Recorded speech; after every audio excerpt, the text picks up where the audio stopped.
No one has been able to stop Kansas's offense for a month and a half now, but Dave Aranda has the secret. He tells us when we get Locked On Baylor.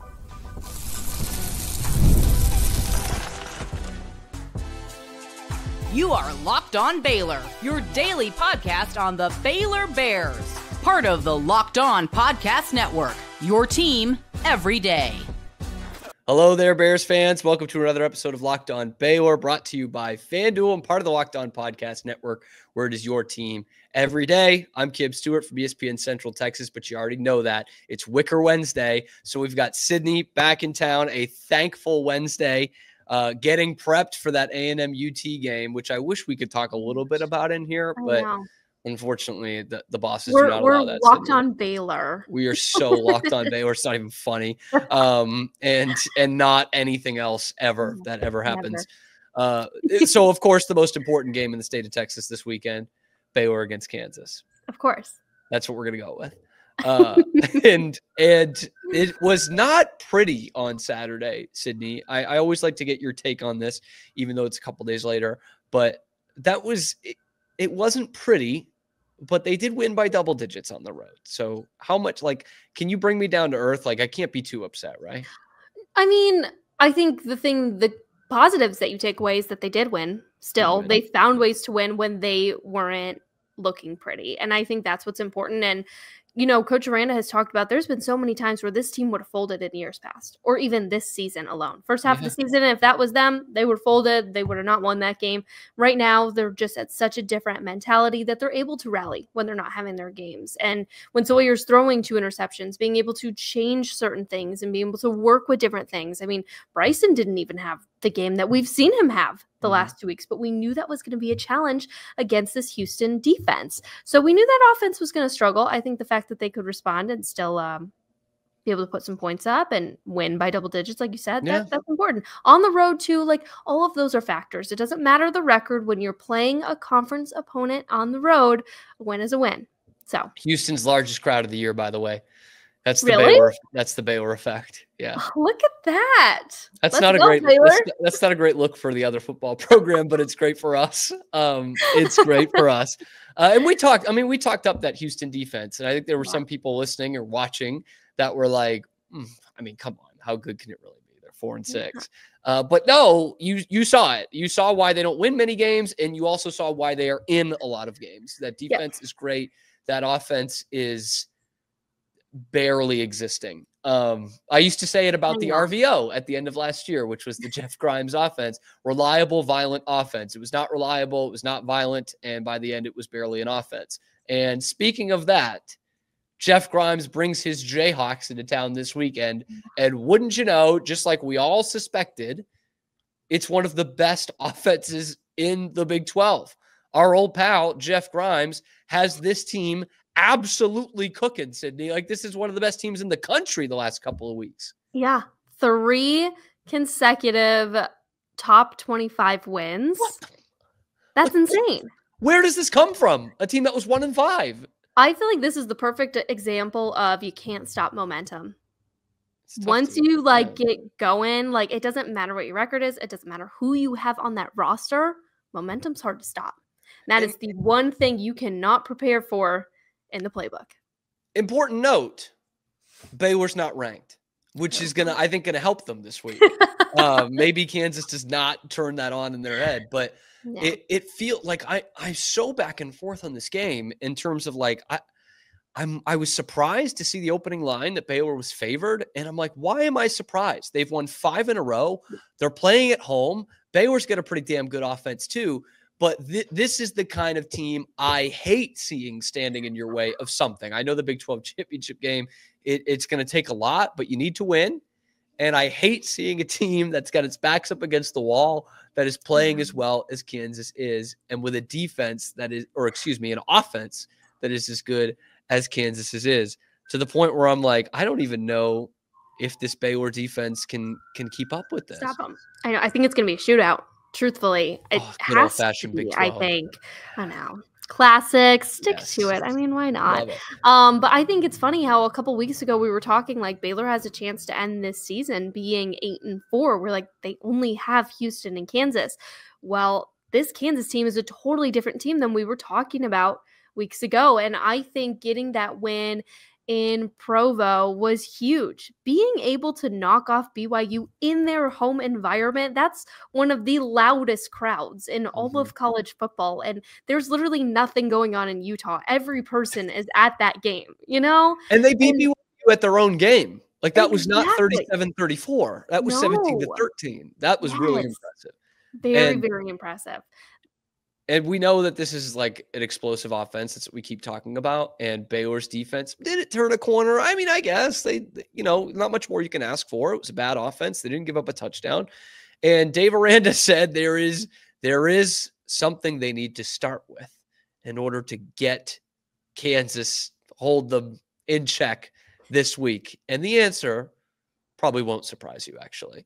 It's going to take better tackling than what we've done. I think, for some of the positive things from Saturday, the negative, and it's been too long a negative, is just the lack of tackling, guys leaving their feet and chasing ankles and all this other thing. It just it lessens us, and I think it makes us look small and weak and vulnerable. And so you have to be able to step on people's feet and put your face on their face and run through them and this whole thing.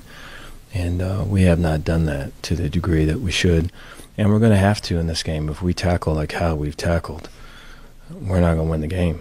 Wow. Tackling. Sydney, who would have thought? Tackling could actually help you stop the other team. What are you talking about? Don't shoot the messenger. It's just what Dave said. He's the genius here. Yeah, no, I mean, it's true, though. It is true. It is true. He's not lying. It's to the point where, like, I don't even know how we analyze that. Like, no, Dave, you've got a good point there. I found that so funny. It's like we're talking literally week 14, game number 12, and it's like, you know what we got to do? We got to tackle. That's not a great sign. No, it's definitely not a great sign. For me, it's a really big moment of concern a little bit just with all Dave Aranda has on his plate. I thought it was crazy how midway through the season he said he didn't have a consistent groove of balancing the defense and everything else that comes with being a head coach. So it scares me for him when it comes into this one. And that's honestly your fault. Yeah, I don't know. I think you have to be so mentally prepared for this, and I think that aspect they have, but defensively they're going to have to come ready in a way that they haven't done the last couple weeks, and Dave Aranda's really going to have to harp on that. I hope the offense doesn't slack at all because of how much focus you have to put on the defense this week, but that has to be your number one point this week. And Coach Aranda was right. He's like, we're not going to win if we don't. Not like that. No, not like that. And so he's aware. I appreciate his honesty when it comes to that, but it's going to be tough. And I'm hoping that it is some momentum that they've built, even against a bad Houston offense. Like we know that we watched it. It's terrible. It sets football back in this country to watch Houston play offense. But if you that's kind of to your momentum point. It's like if you beat Houston or Perkins School for the Blind, obviously by less than what you beat Houston by, like that, because they'll keep it a more competitive game. Like that's going to get you some momentum, right? No matter who you're playing. So hopefully Baylor can tack onto that. But the thing that really kind of bugged me earlier this week, and I did talk about it, I think on Monday's show, was Dave talking about having Grimes back in there and going up against him. And he said, Jeff's going to look at the Iowa State game because that's the worst we played. And I'm like, that game was a month and a half ago. Like, have you not improved the defense in that time? Like, hopefully this is the Dave Aranda game plan game. I've said it for 2 years, since 2021, basically. I'm like, Dave Aranda had 3 or 4 just great game plans in that season. When is he just going to pull one of these out of his bag? And it's against the OC that used to work under him. So maybe this is the time, but boy, if you're not throwing the playbook out there in this very last week, then what are you saving it for? your bowl game that you don't even know that you don't have yet. Like, yes. Like, just throw it out there. Do everything you have to win this game. Cement a legacy moving forward. Give people a reason to buy in on Baylor. You have to do that right now, and you have to do it this week. There's no bigger week to do it than, the week when, of course, rivalry week is here. It's going to be all eyes are on a lot of big games, and Baylor could have a chance to make a statement for themselves in there. And who could forget, that great Baylor-Kansas football rivalry through the years. Oh, it's going to be a topic on Friday, but I just can't believe that there's a certain school that Baylor is not playing every rivalry week. But I guess that's neither here nor there. What is very much here, or who is very much here, is a guy who might be playing himself into like round 1 or round 2 NFL draft pick territory for next year. It's been a bumpy ride, but now he's a big part of this. We will tell you who that Baylor legend soon to be is coming up on Locked On Baylor. I want you to tackle the NFL action with FanDuel, America's #1 sportsbook. Because right now, new customers can bet $5, get $150 in bonus bets if you win. The FanDuel Sportsbook app gives you everything you need to place live bets on the NFL all in one place. Picture this: Thanksgiving Day, you're watching football with family all day, and you get a hunch in the middle of the game. You're going to be able to check out the latest stats. You can view live play-by-play and get all the information you need on the same page where you place your bets. Just visit FanDuel.com to join today. Again, you're going to get started with $150 in bonus bets if you win that first $5 bet. That's FanDuel.com. Never waste a hunch and make every moment more with FanDuel, an official sportsbook partner of the NFL.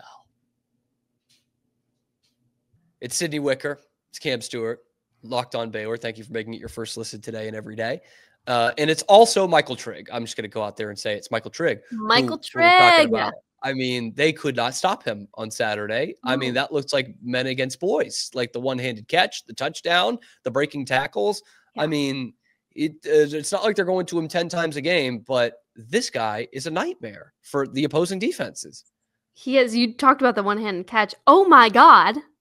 I could not believe it. My jaw was on the floor. Like, holy moly. I had the privilege of covering Michael for a little bit when he was at Ole Miss. And even then, there were so many moments where that guy will step up in a key moment and he will make a clutch play. He connects so well with quarterbacks in a way that is very unique. And I think his ability to make those key moments will cement him as a guy to remember. And he adds on to what we talked about a couple weeks ago after the TCU game. They have so many weapons, and that's what makes Baylor so unpredictable. Who do you stop? Do you stop Dawson? Do you stop Bryson? Do you now stop Michael? Like, that's what can help Baylor in this game in so many ways, is the unpredictable weapons that they have on offense, because you have no idea who will go off, and that's what makes it fun. But what a game for Michael. I was happy for him. Just, he deserved that. The touchdown, the one-handed catch, everything was amazing and something he's definitely worked hard for, and I'm glad he got to have that moment. It was awesome. And I know we hate this guy now, but we all liked Drake Dabney when he was here and the athleticism he brought to tight end. And it's no contest. They got a huge upgrade there. Trigg is an incredible athlete. He came in as a 4-star out of high school. He was a big-time high school recruit, starts at USC. Then you get him at Ole Miss. We're going to talk about that in a second. But he kind of leaves Ole Miss unceremoniously. He just kind of walks out in September of last year. And here's this kid who's on college program number 3, and a month into his time playing games anyway at Baylor, he's suspended. And, Dave, it was really him and Steve Linton, and Dave wasn't naming names or anything, but when he was talking about the suspensions, those were the guys that were out for 1 week without an injury, was saying this is a different standard than some other places. And I think these guys know that this is their last chance. And we go from that in September to a great Michael Trigg game here in November, one of a couple here. And now this is what Dave Aranda is saying about Michael Trigg. I'm proud of Trigg, of his off-the-field growth. Sway Cool was talking about this earlier, where, in the land of just all the money and all the things that go on, that there can still be growth off the field in terms of maturity and in terms of doing things the right way and in terms of ownership and how that can affect the on the field. And so Trig, in my book, is up and up in all areas, and it's cool that can still happen. We have pretty quickly gone from suspended to leader on this team. The things he was just saying, like leadership is what Michael Trigg is showing. And I do want to get your opinion on this, Sydney, because you covered him at Ole Miss and you talked about, the potential that people were seeing in him. That was already program number 2. This is number 3. Was there any rumblings of like, this is a bad kid or like, this is a bad case? Because we're now hearing things to the contrary of that. Yeah, I obviously have no idea what was going on behind closed doors during that time. I don't get that much special access, unfortunately, y'all. But Quinshon Judkins, people forget he was at Ole Miss last year, and now he's at Ohio State. Like, there was a lot of good players from that team who left at certain times, and we don't really know exactly the reasons for that. But I think when you see multiple good people leave, there's a reason behind that.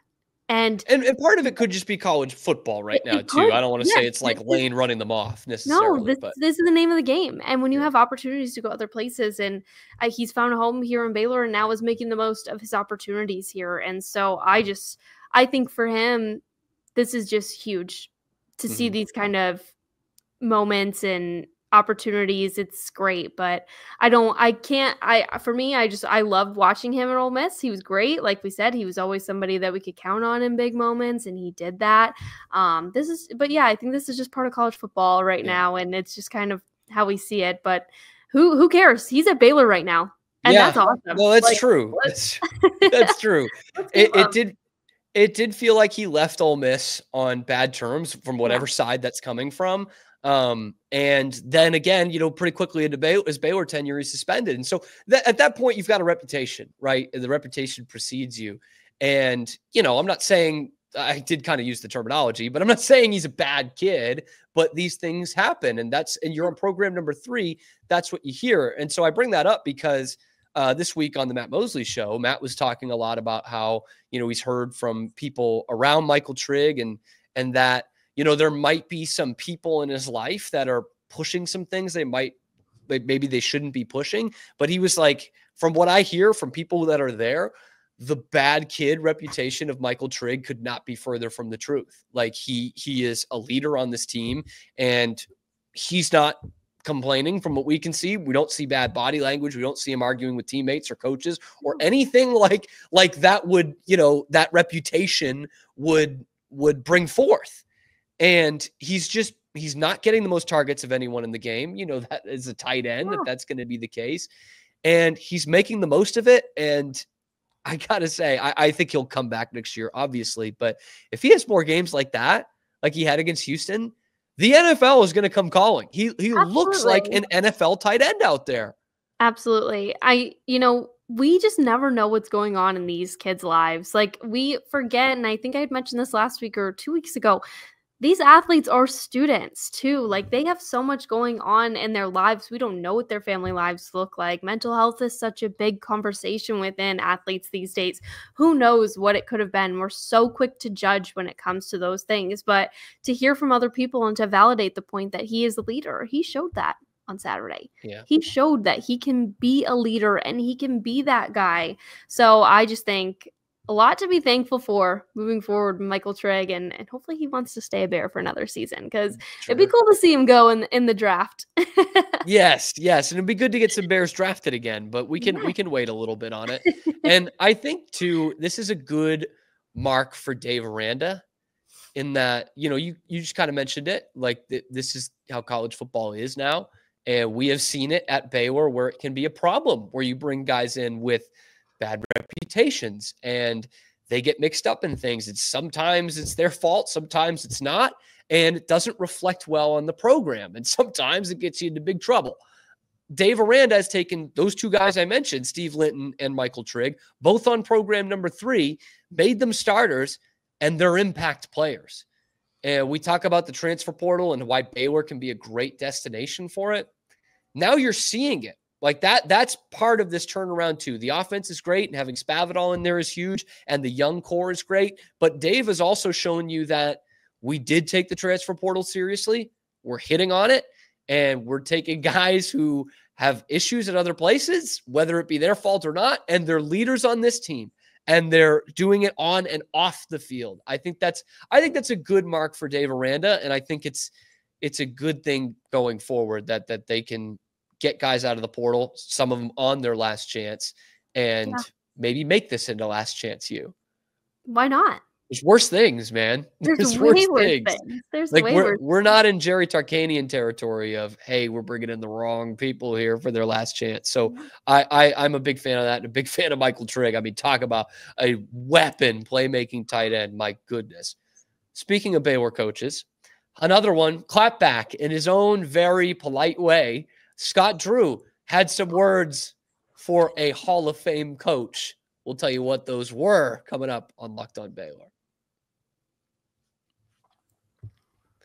So you're familiar with it by now. Baylor took one on the chin against Tennessee in men's basketball on Friday night, but the night before they had a scintillating win over St. John's. We thought it was scintillating. Rick Pitino didn't necessarily think so, Sydney. No, he did not. He didn't. In fact, he was kind of pissed. He was butthurt, you might say. So you heard this presser too. He's talking about the icing the free throw shooter. He thinks that's unethical.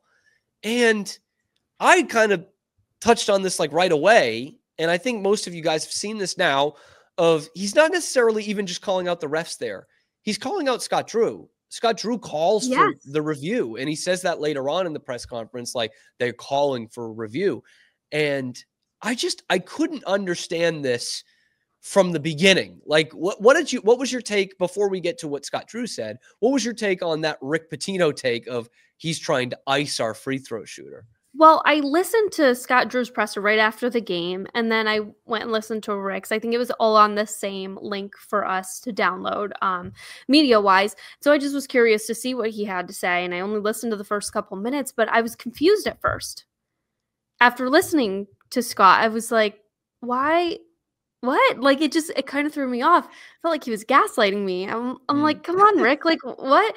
And then I was like, God, he's just so mad. I think in those heated moments, which I don't hold this against him, but I think when you lose like that, nobody wants to lose on a buzzer beater or in the final seconds like that, especially when your team was up and led for so long. And like that was just such a good game down to the wire. Like you're going to look at anything because your guys don't deserve that. And I think as a coach, he wants to stand behind them. But I don't agree with necessarily calling out Scott Drew. I mean, Scott has made it very clear it really wasn't that intentional. It wasn't that personal, my guy. It just wasn't. And like we see this stuff all the time. All the time. Dude, like Have you see a watched replay. The football game, like they ice the kicker all the time. Yeah.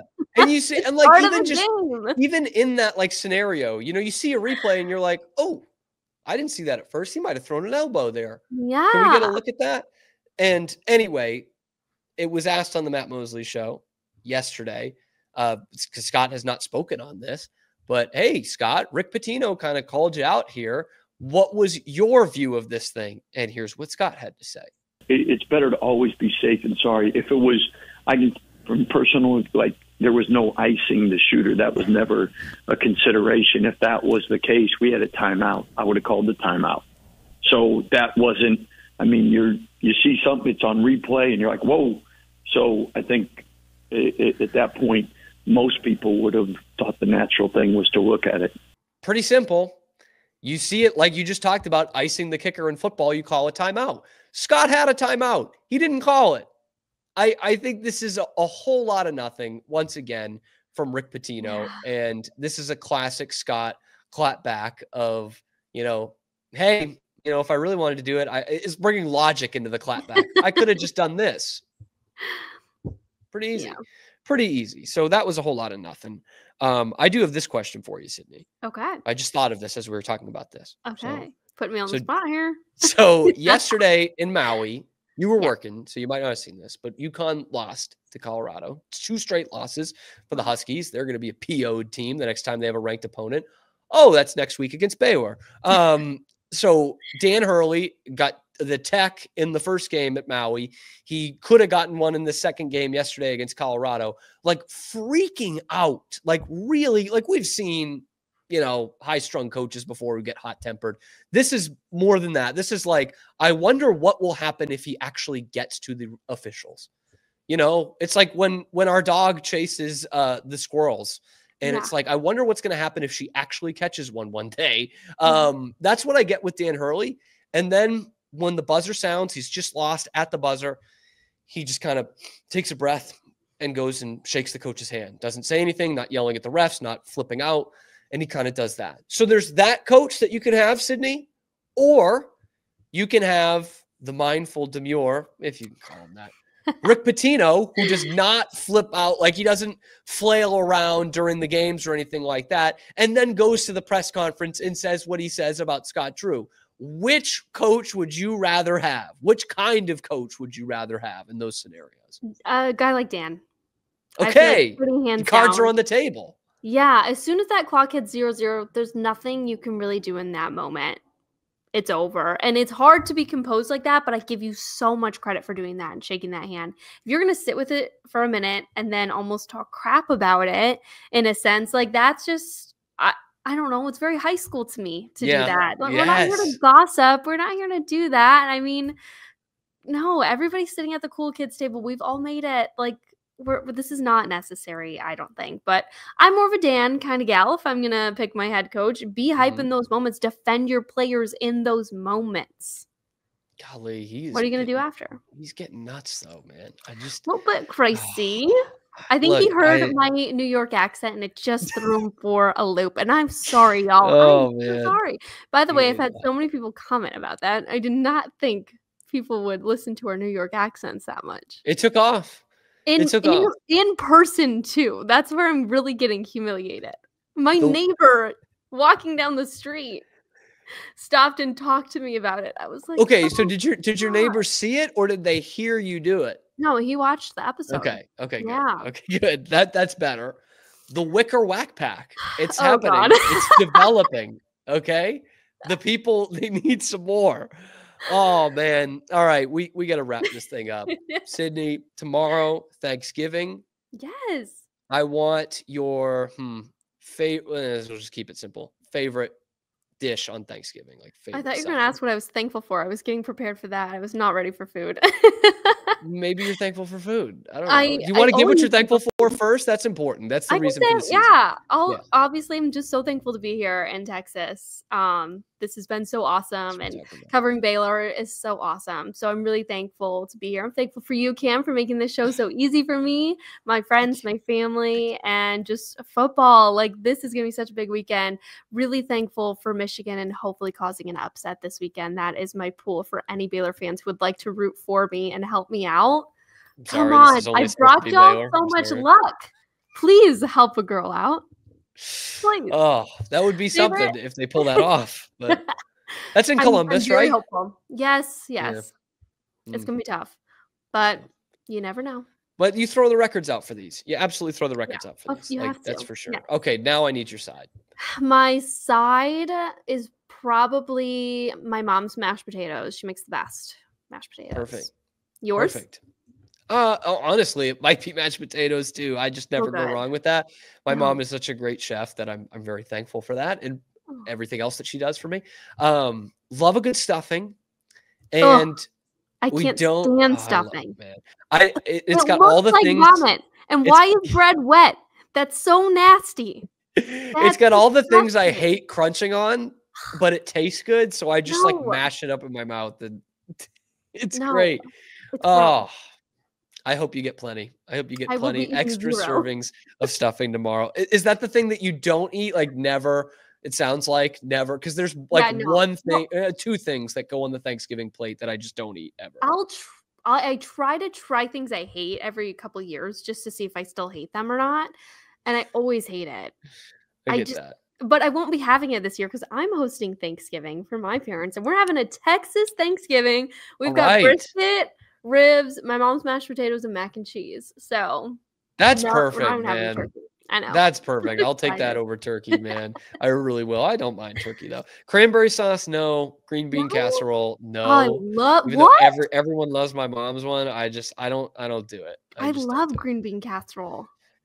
Anyway, I'm very thankful for you, Sydney. I appreciate you coming on every week and giving us some great boots on the ground insight, and the fans are appreciative of it too. So therefore, I am doubly appreciative. Very thankful for all those of you who make this your first listen today and every day. This is going to be such a fun one on Saturday. Of course, we will have the post game for you. That's Sydney Wicker. I'm Cam Stewart. We will see you then on Locked On Baylor.